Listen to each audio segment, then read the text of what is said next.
Salut, moi c'est Mélanie. Bonjour, je m'appelle Marius. Je m'appelle Alexis.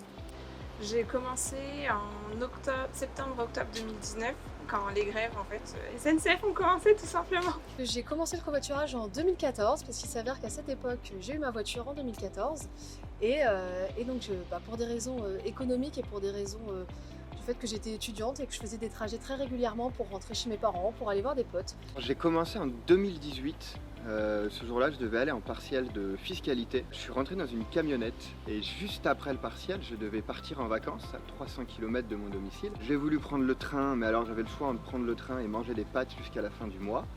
Et là, j'ai eu l'idée du covoiturage. En fait, j'ai trouvé tout de suite, c'était économique, j'ai pu partir en vacances. Je fais du covoiturage pour à peu près une distance de 10 km.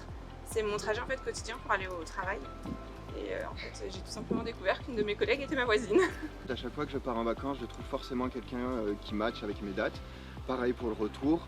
On arrive aussi à trouver avec des copains à moi. Une fois, on est parti à 3, on a trouvé 3 places dans le même covoiturage. Dès que je fais des longs trajets à souvent plus de 2 heures de route, j'ai vraiment pris cette habitude de mettre un covoiturage. J'ai toujours un petit peu plus ou moins fait du covoiturage. Mes parents en faisaient, du coup quand j'ai quitté la maison, je les ai un peu suivis. Avant, je prenais soit les transports, soit quand c'est l'été, comme il fait beau, et aujourd'hui, je venais en vélo.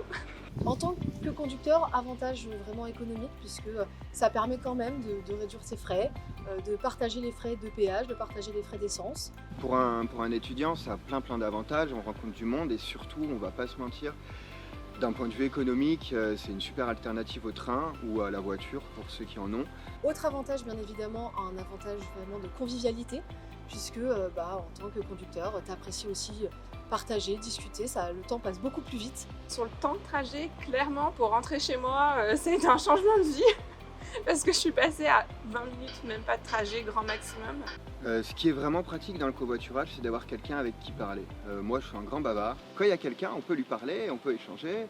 Selon où on va en vacances, on a de la chance. Si on a un peu de chance, la personne est de la région, donc elle peut déjà nous indiquer les endroits sympas à aller visiter, les bons restos. J'avais quelques a priori au début avant de me mettre au covoiturage, parce que je m'étais dit niveau sécurité, est-ce que on ne sait pas sur qui on peut tomber, les passagers, différents profils. Et puis finalement, j'ai découvert des applications très sécurisées. Tu te crées un profil, tu peux voir également les profils de tes passagers. Tu peux choisir de voyager qu'avec des filles ou de mixer les profils. Donc ça, c'est vraiment quelque chose qui m'a beaucoup rassurée et qui m'a fait sauter un peu le pas. Et depuis, ça s'est toujours super bien passé. C'est rendre un trajet qui est généralement un peu ennuyeux, quelque chose de plutôt sympathique et convivial. Aujourd'hui, tu peux covoiturer super facilement, un peu du jour au lendemain. Tu décides de partir, tu postes un trajet avec des applications super sécurisées. Tu arrives souvent à trouver des gens, même à la dernière minute. Donc pour moi, c'est aussi une très bonne alternative de temps en temps au train ou à d'autres modes de transport. Et puis clairement, le fait de faire du covoiturage, ça permet aussi d'alimenter l'autopartage, de réduire le nombre de véhicules sur les autoroutes. Et donc c'est aussi un avantage écologique. Je pense que c'est la responsabilité individuelle de chacun de se poser la question du covoiturage, puisque un covoitureur égale une voiture en moins.